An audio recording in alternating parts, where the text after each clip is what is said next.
You know, it's still quite a bit more competitive than people realize. Even though unemployment is low right now, there are still lots of passive job seekers out there. You know, people who are currently working but are still applying when they see those, great opportunities out there that they've been waiting for. And, speaking of, waiting for that next great opportunity, companies, really want to make that great fit as well. So they may be holding out hope for that ideal candidate, someone who doesn't just meet the general requirements, but hits, every point that they're looking for. So even though unemployment is low, you're not only competing against other applicants, but also against that ideal candidate that the company may be holding out for.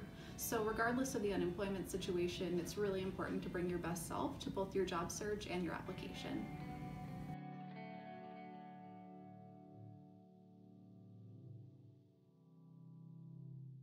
So having the technical skills is certainly a great start. It does make up part of the hiring decision, but soft skills also play a really big part in that. As we discussed, the correct fit is really, really important. So even if you have all the technical skills, if you can't work with a team, if you can't manage and prioritize your workload, those will be problems that might make a company, second guess their decision to hire you.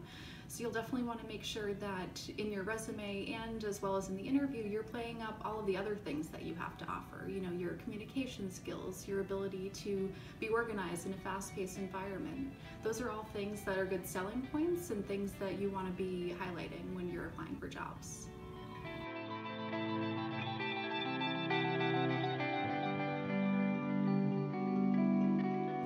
So the truth is you probably won't be able to.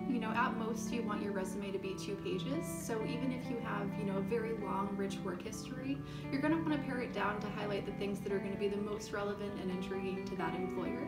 You want to generate just enough interest that you get the opportunity to convey all of the other wonderful things that you have to offer in the interview.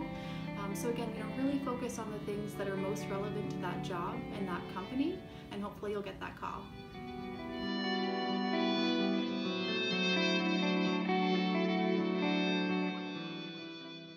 So I'm sure you've heard some of the standard advice that you need to show up on time, show up dressed appropriately, and be prepared. And all of those are absolutely still tips that you want to follow. Those are all really important things.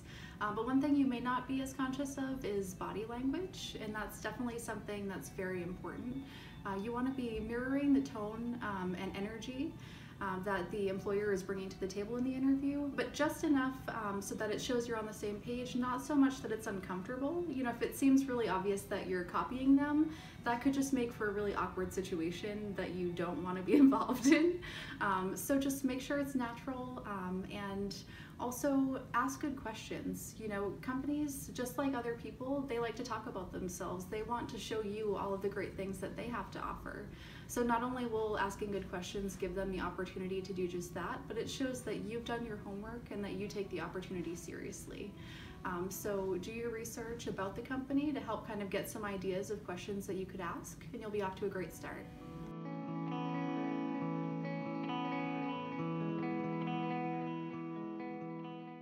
So that's a great question, because you definitely want to show that you're interested in the opportunity, but you don't want to be pushy or aggressive in your follow-up.